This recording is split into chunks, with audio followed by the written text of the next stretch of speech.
Dr. D here, and today we're going to go through some exam problems consisting of limiting reactants, unit conversions, Voltaic cells, and intermolecular forces. So get out your pencils as we practice, practice, practice.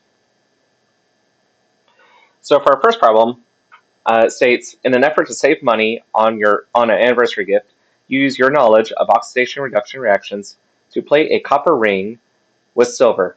You use 60.02 milliliters of 0.68314 molar silver nitrate solution, so that you have access through your general chemistry laboratory.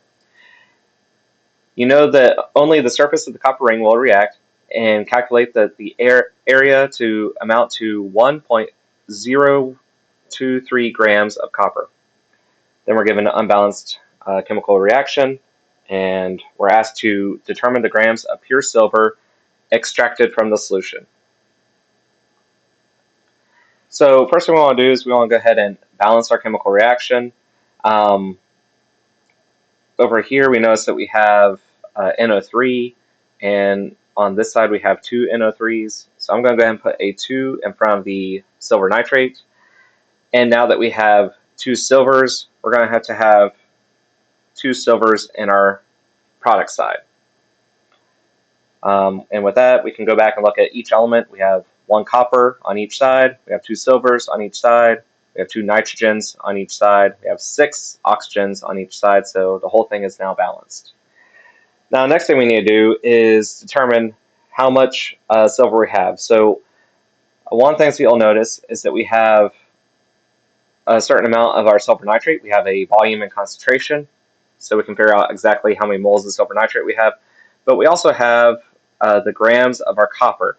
And so this is another way we could go through and figure out how many grams of silver there are. Since we're given both reactants, we're going to have to essentially solve it twice and pick the lower of the two, because one of these is going to be our limiting reactant. So I'm going to go ahead and start off with the silver nitrate. We'll put down that we have 60.020 milliliters of silver nitrate.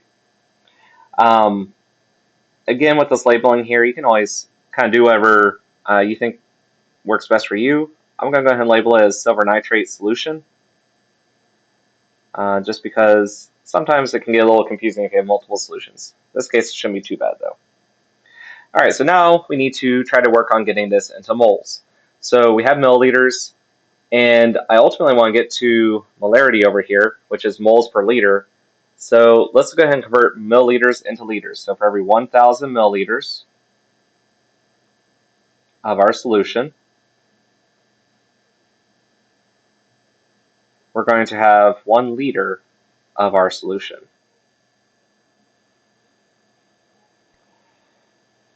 All right, now that we're in liters, we can go ahead and use this molarity we have here, where molarity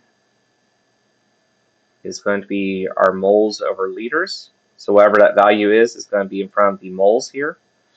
So we're going to say for every 1 liter of our solution, we have 0.68314 moles, in this case, of silver nitrate, so AgNO3. All right, now that we're in moles, we can go back and use our chemical equation. So we can see that for every 2 moles of silver nitrate, we make 2 moles of silver. Now you can reduce this down if you want, but typically the easiest thing to do is just use whatever the coefficients are. So I'm going to say for every 2 moles of silver nitrate, we're going to have 2 moles of silver. All right, and then I'm going to go ahead and get to the final answer here. We are looking for grams of silver. So we're going to say for every 1 mole of silver, we have 107.9 grams of silver. And for this, we're just using the periodic table to figure out molar mass. If you look on Ag, we'll see that it has a 107.9 written on there, and that means there's 107.9 grams of silver for every mole of silver. All right, so now we can go through and calculate salt. We'll multiply everything on top, divide by everything on bottom. So do 60.02, multiplied by 0.68314, multiplied by 2, multiplied by 107.9. Then we can go through and divide it by 1,000, divide by 2, and divide by 1.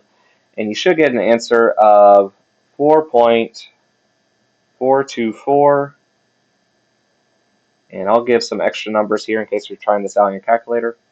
2258 grams of silver. All right. You may want to go back and look at your significant figures. We can see that we have 5 significant figures there. We have 5 right there, and we only have 4 from our. We only have 4 from our molar mass, so we're going to be limited to 4 sig figs. So we're going to be good to that third 4. All right. But now we're still not done because we still need to calculate how many grams of silver would come if we were to use the copper instead. So for the copper, I'm going to go ahead and start off with my grams. So what was given, 1.023 grams of copper. And we need to work on converting this into moles. And kind of your normal go-to, if you don't have anything else in the problem, is to use your periodic table. And so for copper, we're going to see that 63.55 grams per mole. So I'm going to put my grams on bottom here so that my units will cancel out. And I'll put moles of copper on top. All right, now that we're in moles of copper, we can see that for every 1 mole of copper, we make 2 moles of silver. So I'm going to put moles of copper on bottom. And then we'll put 2 moles of silver on top. And then finally, we need to convert to grams. So same thing as last time, we'll say 1 mole of silver is equal to 107.9 grams of silver.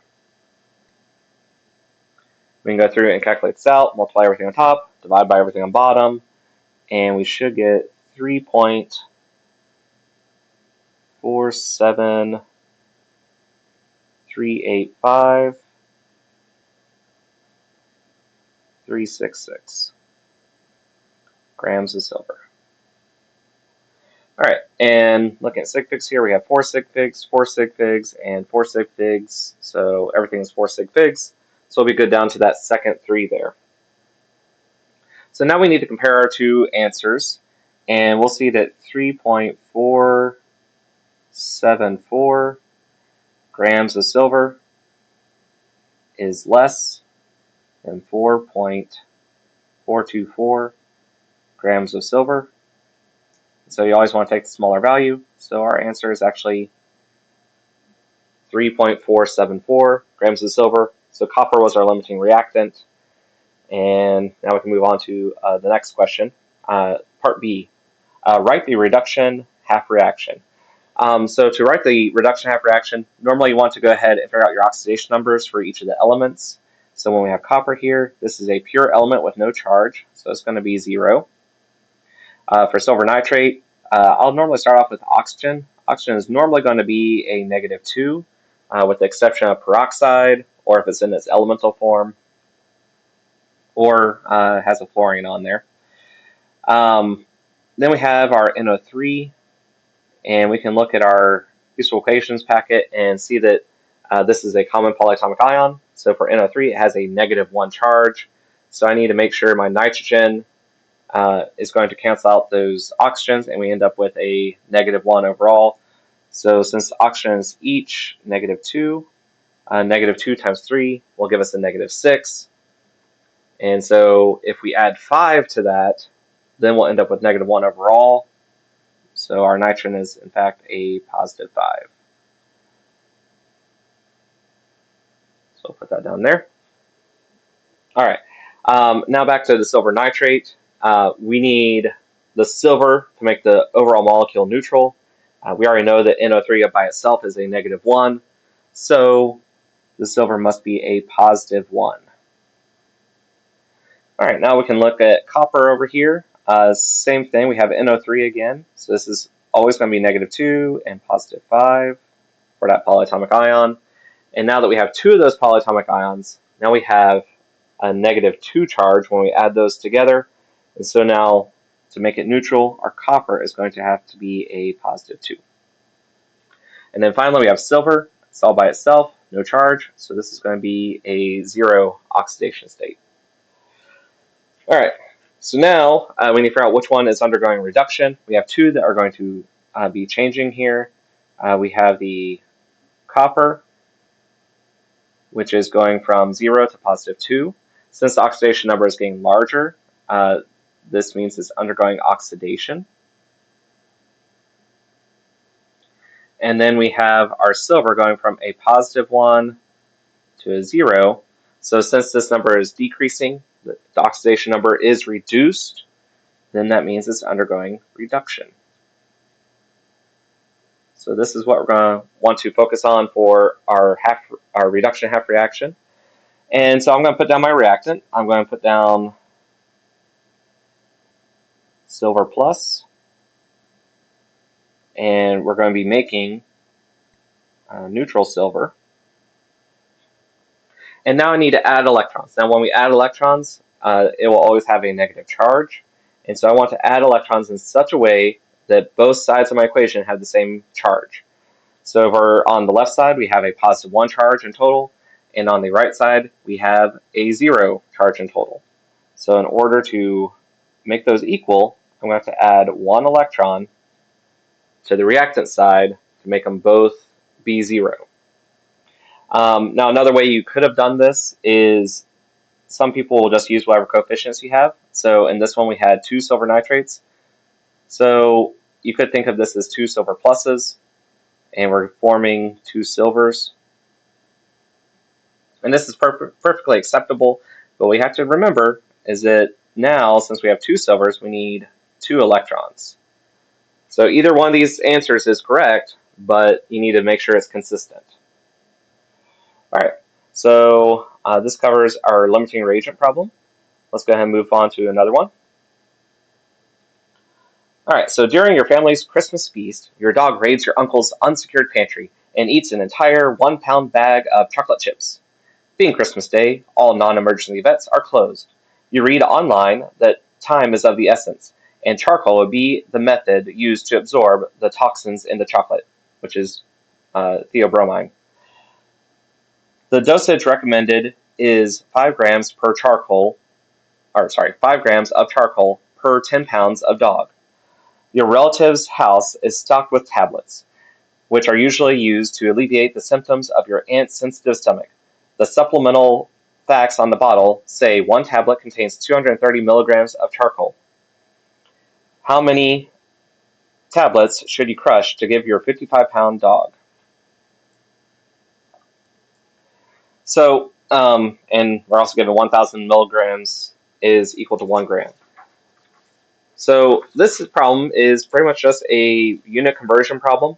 We don't have to actually do all that much chemistry. Everything's given to us in the problem. And so where I'm going to start with is I'm going to start with kind of the variable that could change.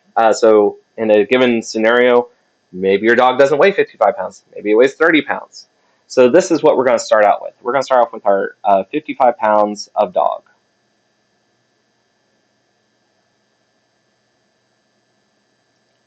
All right, so we have 55 pounds of dog, and this is just for our particular dog. All right, now I need to find something else that has pounds of dog. So we can read up here that we have 10 pounds of dog for every 5 grams of charcoal. So I'm going to say 10 pounds of dog, and we need 5 grams of charcoal.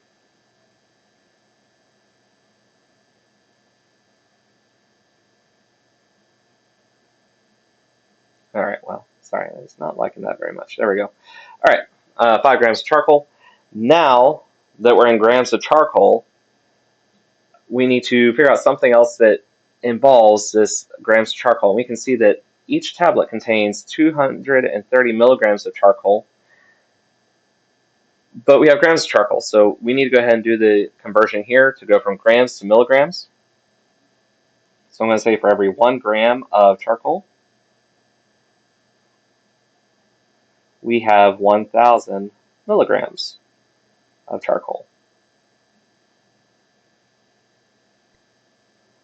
All right, so now that we're in milligrams, we can use this one that equates the 1 tablet to being 230 milligrams of charcoal. So I'm going to put my 230 milligrams of charcoal on the bottom.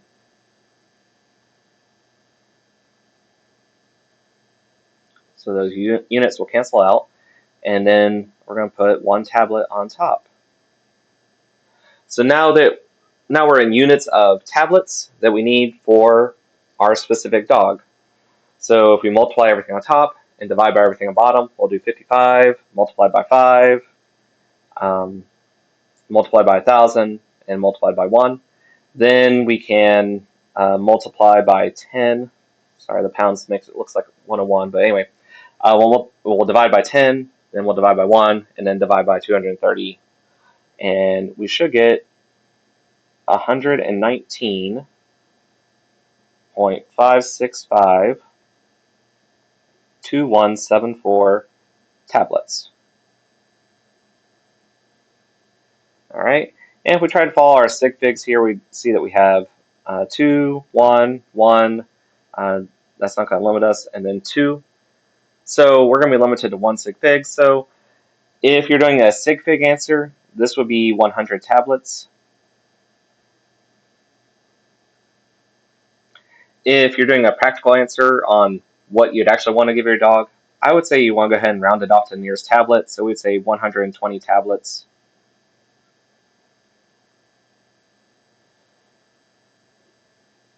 And so, honestly, I know for my exams, I'd always accept either one of these, but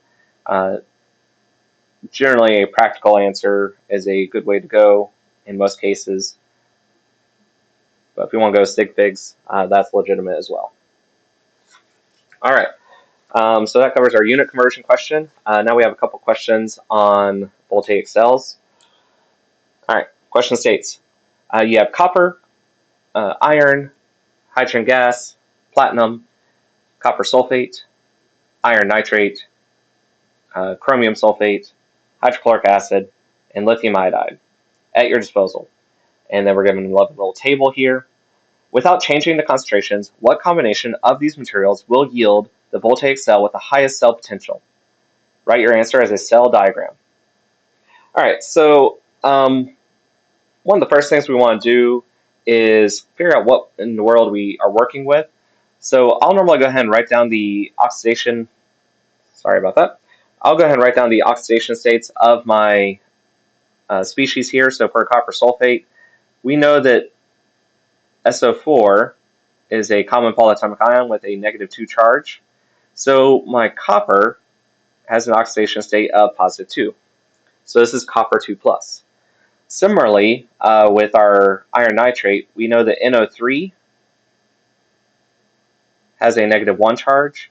So since we have 2 of those, we know our iron is going to be a +2. We know our iron is going to be a +2. Then we get chromium sulfate. Again, the SO4 is going to be a 2-. We have 3 of those, so -6 in total. We have 2 chromium, so we'll divide that by 2, and we'll get a +3. All right, and we can go ahead and do our lithium. Lithium is going to be a +1, and our hydrogen is going to be a +1 as well. All right, so now we figured it out for all of our solutions. Now what we're going to do is we're going to start at the kind of top right. Sorry, we'll start at the top left of our table here, since these are all reduction potentials, and we're going to work our way down. And we're going to look at this until we find something that we actually have at our disposal. So we ask ourselves, do we have any iron 3+? Well, we don't. We actually have iron 2+, so it's not the same thing. So we have to keep on going down. And do we have any I2? Well, we don't. All right, so now do we have any copper 2+? That one we do. We have some copper sulfate, and our copper sulfate is copper 2+. And so we actually have this one right here. Now what we need to do is we need to go through and start at the bottom of our table, looking at the product side and working our way up. The reason for doing this is we want to change this from a reduction reaction to an oxidation reaction, because you always need to have both. And so our products will become our reactants for the oxidation. So looking at our lithium solid here, we don't have any lithium solid at our disposal, so we'll have to keep on going up. We have chromium solid. Didn't state that we had any chromium solid. And then we get to iron solid. Well, we do have some iron solid right here, so this is going to be our other reaction that we're going to use. And now what we can do is we can go ahead and rewrite this as an oxidation. So I'm going to put iron. We'll give iron 2 plus 2 electrons, and this will have a standard oxidation potential that is going to be equal to the opposite charge of this value. So we had negative 0.44, so now it's going to become a positive 0.44. And so that's our standard oxidation potential. We'll need that in a little bit. So now we figured out what we're going to be using. We're going to be using our copper sulfate and our iron to make our voltaic cell. And now we need to write out a cell diagram. So for your cell diagram, you always want to start off with the reactant that is going to be producing electrons. So if we look at our iron here, it will yield or produce 2 electrons. So this is where our electrons are coming from. Then we'd be going into our iron nitrate solution. So since we're doing a phase change, we'll put a single bar. And then we'll put in iron 2 plus, or we could put in iron nitrate. Either one of those would be acceptable. Then normally you'll go through a salt bridge. So we're going to put 2 bars. And now this is where we switch over to our reduction reaction, where we need to put in our other reactant. So in this case, it's going to be our copper sulfate, our copper 2 plus. And then we'll put a single bar, and this is where we're going to be adding in our copper solid, as that is the thing that's going to be produced. So ideally, if you can, you always want to make sure that whatever product you're going to end up with, in this case, we have our iron 2 plus and copper solid. If those are at your disposal, you normally want to make your voltaic cell with that so that it will prolong the life of your voltaic cell and prevent any kind of side reactions from going on. So this would be our best answer for part A. Iron bar, iron 2 plus, double bar, copper 2 plus, bar, and then copper. All right, so part B. What is the cell potential for your cell in part A? Well, to find your cell potential is just going to be the sum of your reduction potential plus your oxidation potential. So since we have a reduction reaction and oxidation reaction, we're going to add up those two potentials. So we have the copper that had a reduction potential of 0.34 volts. This is positive. And then we have our oxidation potential for iron, which was a positive 0.44 volts.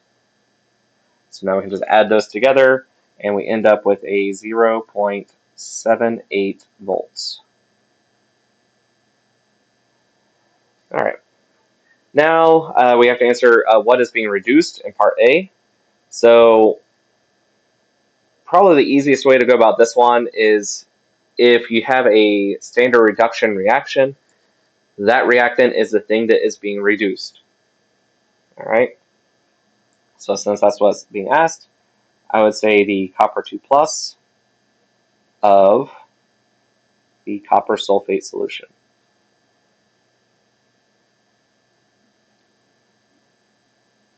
Is being reduced. And in case you misread the question, normally it's a good idea for, in this instance, to go ahead and write out a kind of sentence explaining what's going on. Because it's really easy to kind of get mixed up if you're supposed to be writing down what's being reduced or what's being oxidized. So it's a good idea to just write down what it is. But probably the most correct answer for this one is the copper 2+ of the copper sulfate solution. All right, let's move on to another voltaic cell question.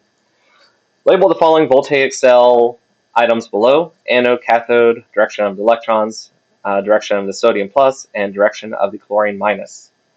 All right, so to begin with this one, you want to pull up a standard reduction potential sheet, and we want to figure out what we have that we're working with. So again, just like last time, I want to figure out what kind of oxidation number the silver has. Since it's attached to an NO3, NO3 normally has a -1 charge, so this is going to be a +1 charge to make it neutral. And then for our zinc, SO4 is normally SO4 2-, and so our zinc is going to be a +2 for its oxidation state. So we know we're looking for silver plus and zinc 2+. So we go through and look on this table and see where those fall.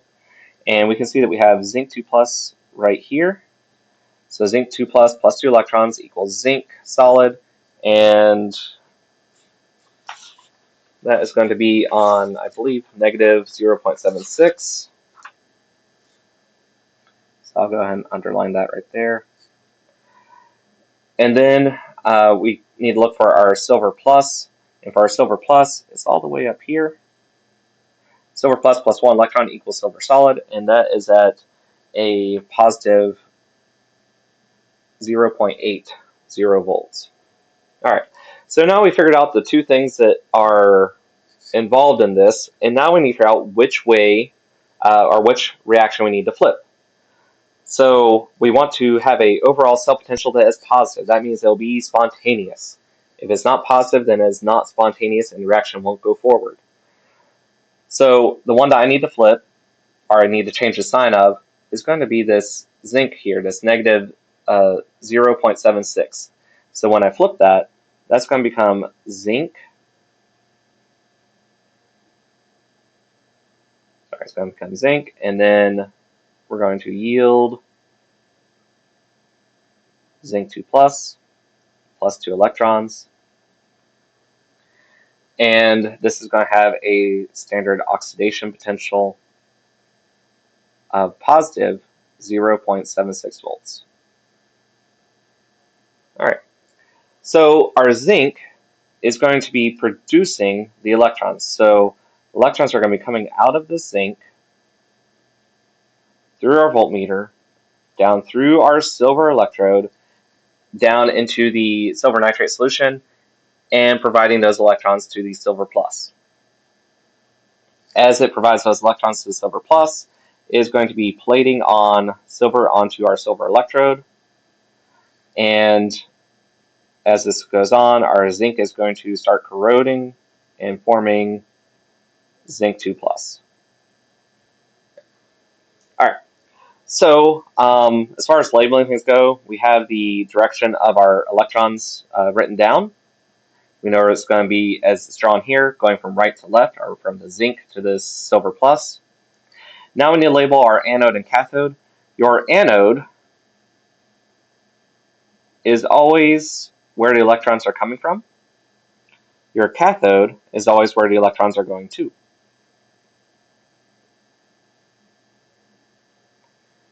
All right, so now we have both of those labeled. Now, if you're following the flow of electrons, the way I remember this is it spells out AC, air conditioning units. It's very important in Texas. They have an AC, otherwise you might not be doing so well. So that's how I remember it. Some people just remember what they are, or you can always go with the classic approach of it's alphabetical. All right, so now we need to determine which direction our sodium is going. So for our sodium, we have sodium plus, and an easy way to remember this is going to follow the flow of the electrons. Your cation or your positive ion is going to follow the flow of the electrons. What's really going on here is we are losing some of our silver plus, and it is plating onto the silver, and so we're going to have some extra NO3 minus floating around here, and so we need the sodium plus to help counterbalance that. Now we need to figure out our direction of our chlorine anion or negative ion, and that's going to go back the other direction is a good way to remember it. One thing to kind of keep in mind as we're generating this zinc 2 plus, we need something to counteract that, so the chlorine minus is a good choice there. All right, on to question B, now that we've answered all those. What is the standard cell potential for the voltaic cell? Well, we just need to add together the standard reduction potential and standard oxidation potential. So for our standard cell potential, we can just add what we have for silver, so positive 0.80 volts. This is our reduction half reaction. And then we're going to add our oxidation half reaction, which is now positive 0.76 volts. And when we add those together, we get 1.56 volts. All right. In part C, which electrode will become smaller or is corroded? All right, so the answer here is zinc. Zinc will become smaller or corrode.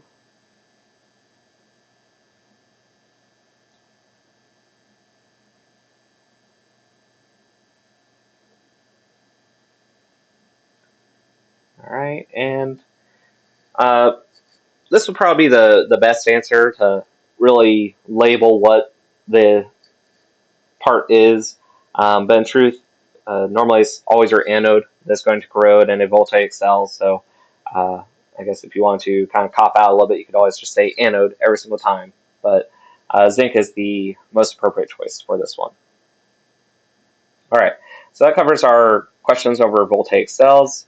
Last question is involving intermolecular forces, and it states, circle the best description of each molecule, ionic, polar, or nonpolar, then label the strongest intermolecular force between the two molecule pairs in the designated blanks for parts A through E. All right, so we're looking at H2S, all right? So one of the things we'll notice is that sulfur has a much higher electron affinity than hydrogen. So that's going to be pulling the electron density down towards it. And I'll draw an arrow a little bit better than that. All right. It's going to be pulling the electron density down as it's drawn on this page. Same with our other H2S molecule. And so since it's not even distribution, and I'm not seeing any charges written down here, we'd have to say this is polar. So first thing you want to look, are there any charges? There are no charges, so we know it's not ionic. And then we need to look to see, all right, are there any molecules that have different electron negativities or different electron affinities? And in this case, there are. And then we need to look at the shape. Does the shape mean that some of those electrons are going to be flowing to one side of the molecule versus another side? In this case, it does. So these are both going to be polar. If that wasn't the case, then you know, all right, well, it has to be nonpolar. So if it doesn't have a charge and there's no side of the molecule that has electrons favoring one side, then you end up with nonpolar. All right, so since we have two polar molecules, this would be a dipole-dipole interaction. And again, kind of a quick note on this, if something is ionic, you can equate that to being ion. If something is polar, you equate that to being dipole. If something is nonpolar, you equate that to being induced dipole. And then you just kind of put those two things together for the two molecules you're looking at. All right, so moving on to the second one. Right here we have a picture of ethanol. And we have this oxygen here, and this oxygen is going to be pulling the electrons towards it. So it's going to be pulling the electron density to one side of the molecule. There is no charge written here, so we know it's not ionic. And since it is favoring one side, we know it's going to be polar. Then we have Mg2+. We see that we have a charge. If you ever see a 2+ or a plus or a minus or 2-, any kind of charge, then you don't have to think about it too hard. It's just going to be ionic. So we have a polar molecule, we have an ionic molecule, and we can equate this ionic to being ion. We can equate polar to being dipole. And so now we just need to throw those two together, and we'll end up with an ion-dipole interaction. All right, so now we can move on to the next one. We have lithium plus, or Li plus, and since we have a charge there, we know it's going to be ionic. And then we have chlorine minus, or Cl minus, so another charge, so we know it's going to be ionic. So now we can equate this to both being ion-ion. So this is going to be an ion-ion interaction.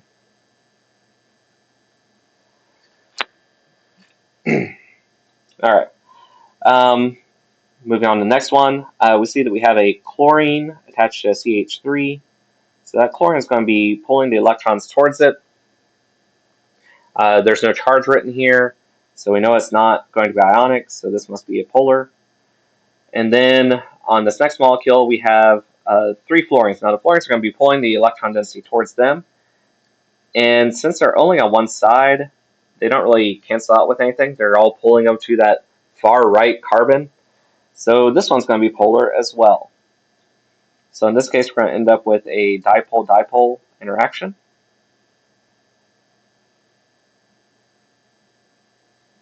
All right. And now for the final one. We have H2S again. And again, this is going to be pulling the electron density down towards it. It's going to make that look a little bit more arrow-like. There's no charge written down, so it's not ionic. So in this case, it must be polar. Then we have butane. Now butane is consisting of just carbons and hydrogens. And there's no double bonds, no rings, or anything like that. So if you have just carbons and hydrogens and no bonds, carbon and hydrogen are very similar electron affinity-wise. So it's going to be non-polar if you just have those 2 elements and there are no double bonds, triple bonds, or rings. So that's always going to be the case. So we can go through our list. We don't see any charges, so we know it's not ionic. And we don't have anything that has a kind of large difference in electron affinity or electron negativity. So it's not going to be polar in that case. And so we don't have electrons being pulled in one direction or the other to favor one side of the molecule versus another. So it can't be polar, so therefore it must be nonpolar. So whenever we have nonpolar, we can think of this as being induced dipole.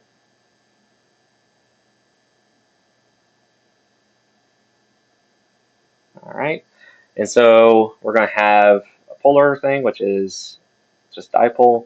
So now we can throw these together. We're going to have a dipole